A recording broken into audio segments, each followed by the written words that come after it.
যে কাসেম সিদ্দিকী আপনার দলের পক্ষ থেকে বা আপনি কি বলবেন যে কাসেম সিদ্দিকী আগামী আইএসএফ এর পক্ষ থেকে? এখন আমার বক্তব্য ক্লিয়ার, আলেম ওলামা পীর পীরজাদাদের একটা অংশকে রাজনীতি আসতে হবে, এক নওশাদ হবে না, এটা আমার ক্লিয়ার।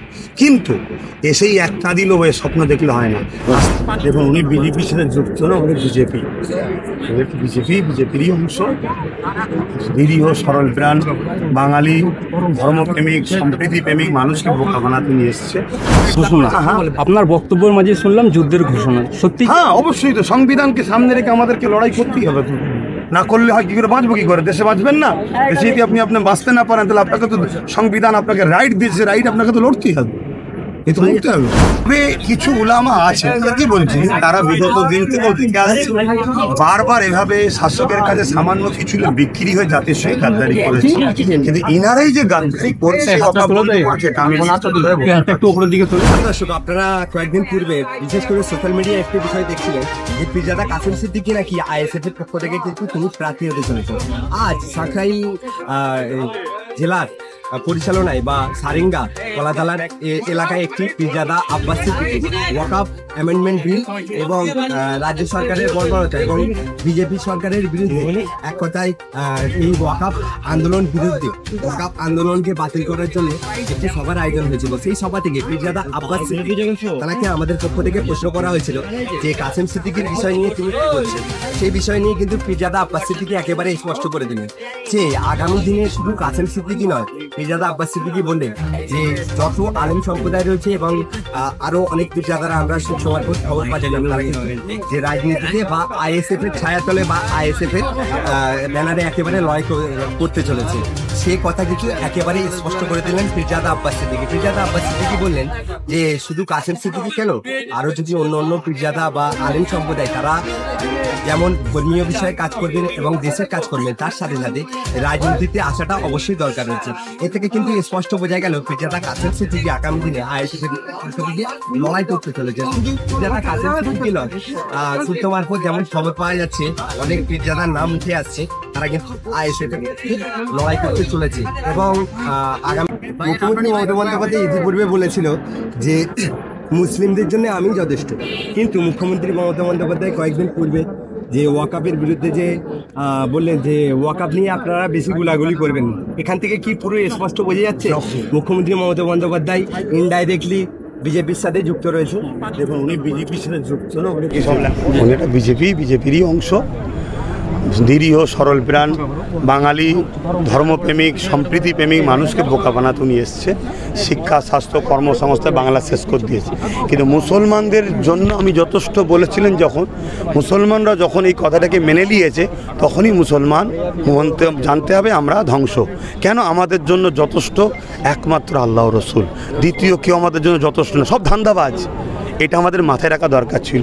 অতএব এই কথাকে যখন আমরা মেনে নিয়ে বিশ্বাস করেছি, তার ওষুধ আজকে আমাদের ঘরে খোদার পক্ষ থেকেই পেতে হচ্ছে। এখনও সময় আছে, আমাদেরকে ফিরে যেতে হবে, আল্লাহ রসুল ছাড়া কারো উপরে ভরসা না করে সংবিধানকে সামনে রেখে নিজেদের অধিকার নিজেদের ফিরিয়ে নিতে হবে। মমতাও ব্যানার্জিও যথেষ্ট নয়, বাম কংগ্রেস কেউ আমাদের জন্য যথেষ্ট নয়। নিজেদের খিদে লাগলে নিজেদের ঘরের চেষ্টা করতে হয়, সবাইকে নিয়ে চলতে হবে, এটা বলতে পারি।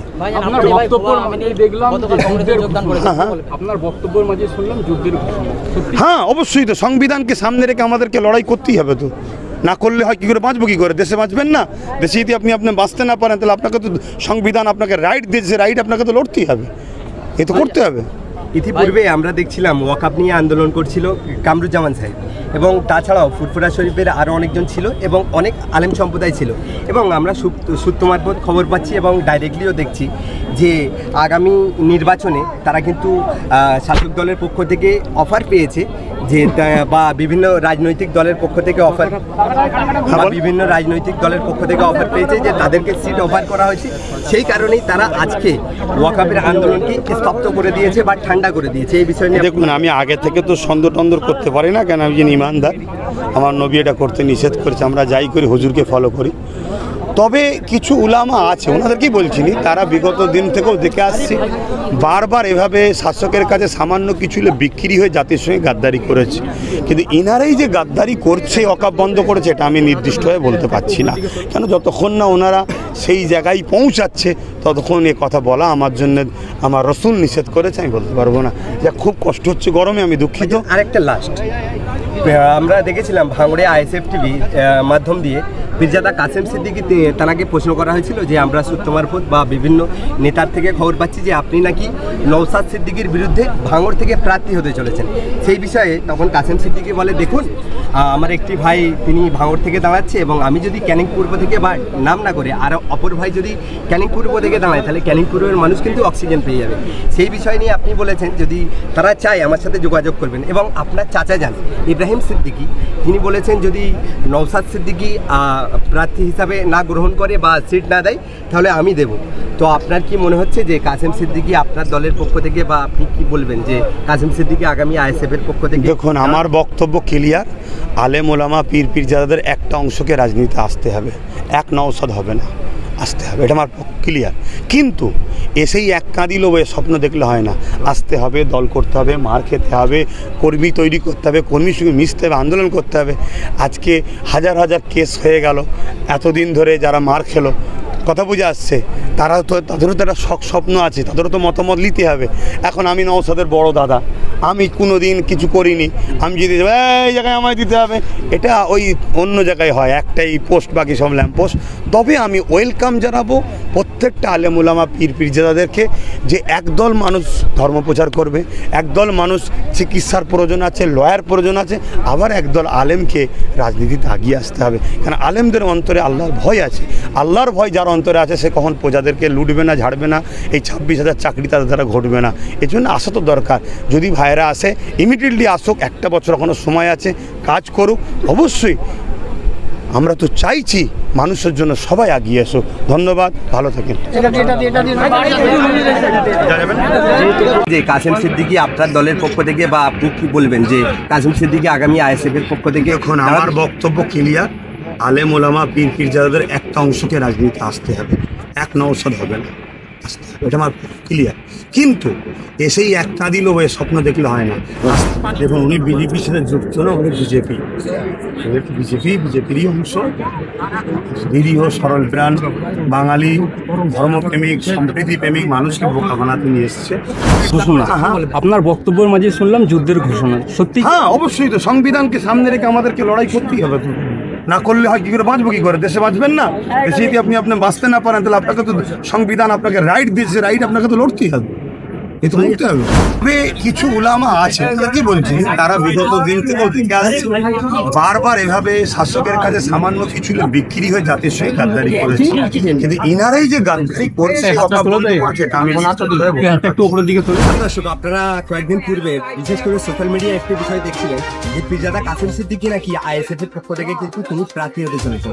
আজ সাঁকরাইল জেলার পরিচালনায় বা সারেঙ্গা কলাতলার এলাকায় একটি পীরজাদা আব্বাস সিদ্দিকী ওয়াকফ অ্যামেন্ডমেন্ট বিল এবং রাজ্য সরকারের বর্বরতা এবং বিজেপি সরকারের বিরুদ্ধে এক কথায় এই ওয়াকফ আন্দোলনকে বাতিল করার জন্য একটি সভার আয়োজন হয়েছিল। সেই সভা থেকে পীরজাদা আব্বাস সিদ্দিকী তাকে আমাদের পক্ষ থেকে প্রশ্ন করা হয়েছিল যে কাসেম সিদ্দিকীর বিষয় নিয়ে তিনি কি বলছেন।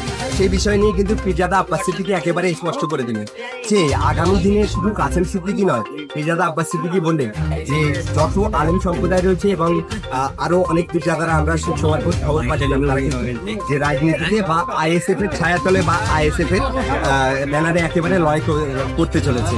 সেই কথা কিছু একেবারে স্পষ্ট করে দিলেন পীরজাদা আব্বাস সিদ্দিকী। পীরজাদা আব্বাস সিদ্দিকী বললেন যে শুধু কাসেম সিদ্দিকী কেন, আরো যদি অন্য পীরজাদা বা আলেম সম্প্রদায় তারা যেমন ধর্মীয় বিষয়ে কাজ করবেন এবং দেশের কাজ করবেন, তার সাথে সাথে রাজনীতিতে আসাটা অবশ্যই দরকার রয়েছে।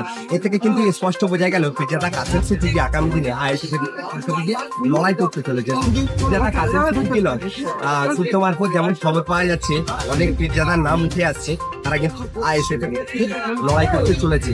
এবং আগামী মুখ্যমন্ত্রী মমতা বন্দ্যোপাধ্যায় ইতিপূর্বে বলেছিল যে মুসলিমদের জন্য আমি যথেষ্ট, কিন্তু মুখ্যমন্ত্রী মমতা বন্দ্যোপাধ্যায় কয়েকদিন পূর্বে যে ওয়াকাপের বিরুদ্ধে যে বললেন যে ওয়াকাপ নিয়ে আপনারা বেশি গুলাগুলি করবেন, এখান থেকে কি পুরো স্পষ্ট বোঝা যাচ্ছে মুখ্যমন্ত্রী মমতা বন্দ্যোপাধ্যায় ইনডাইরেক্টলি বিজেপির সাথে যুক্ত রয়েছে? দেখুন, উনি বিজেপির সাথে যুক্ত না, উনি এটা বিজেপিরই অংশ। নিরীহ সরল প্রাণ বাঙালি ধর্মপ্রেমিক সম্প্রীতিপ্রেমিক মানুষকে বোকা বানাতে নিয়ে এসছে। শিক্ষা স্বাস্থ্য কর্মসংস্থান বাংলা শেষ করে দিয়েছে। কিন্তু মুসলমানদের জন্য আমি যথেষ্ট বলেছিলেন, যখন মুসলমানরা যখন এই কথাটাকে মেনে নিয়েছে তখনই মুসলমান জানতে হবে আমরা ধ্বংস। কেন? আমাদের জন্য যথেষ্ট একমাত্র আল্লাহ রসুল, দ্বিতীয় কেউ আমাদের জন্য যথেষ্ট না, সব ধান্দাবাজ। এটা আমাদের মাথায় রাখা দরকার ছিল। অতএব এই কথাকে যখন আমরা মেনে নিয়ে বিশ্বাস করেছি, তার ওষুধ আজকে আমাদের ঘরে খোদার পক্ষ থেকেই পেতে হচ্ছে। এখনও সময় আছে, আমাদেরকে ফিরে যেতে হবে। আল্লাহ রসুল ছাড়া কারো উপরে ভরসা না করে সংবিধানকে সামনে রেখে নিজেদের অধিকার নিজেদের ফিরিয়ে নিতে হবে। মমতাও ব্যানার্জিও যথেষ্ট নয়, বাম কংগ্রেস কেউ আমাদের জন্য যথেষ্ট নয়। নিজেদের খিদে লাগলে নিজেদের ঘরের চেষ্টা করতে হয়, সবাইকে নিয়ে চলতে হবে, এটা বলতে পারি।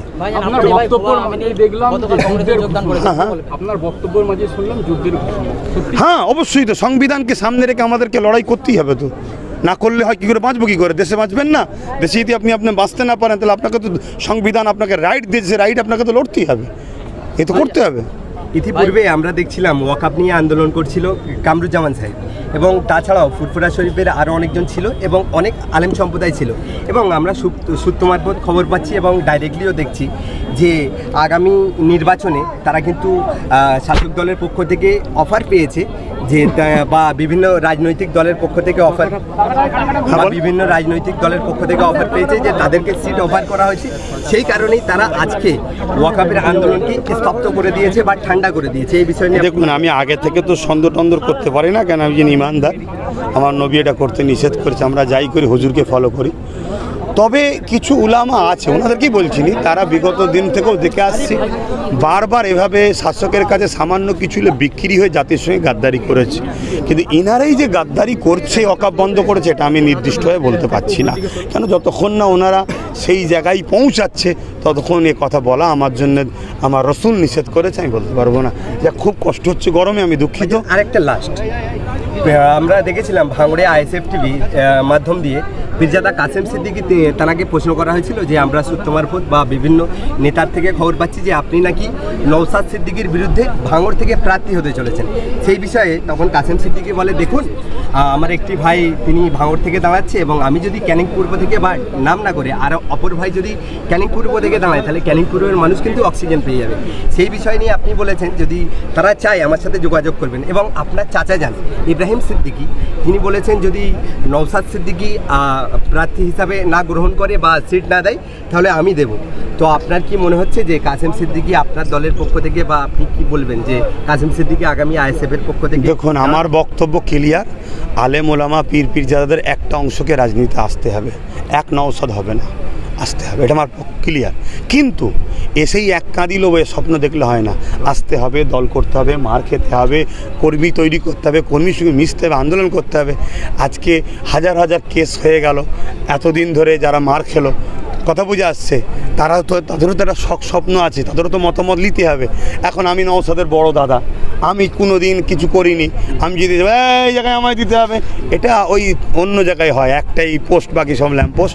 তবে আমি ওয়েলকাম জানাবো প্রত্যেকটা আলেম ওলামা পীরজাদাদেরকে, যে একদল মানুষ ধর্ম প্রচার করবে, একদল মানুষ চিকিৎসার প্রয়োজন আছে, লয়ার প্রয়োজন আছে, আবার একদল আলেমকে রাজনীতিতে আগিয়ে আসতে হবে। কারণ আলেমদের অন্তরে আল্লাহর ভয় আছে, আল্লাহর ভয় যার অন্তরে আছে সে কখন প্রজাদেরকে লুটবে না, ঝাড়বে না, এই 26,000 চাকরি তাদের দ্বারা ঘটবে না।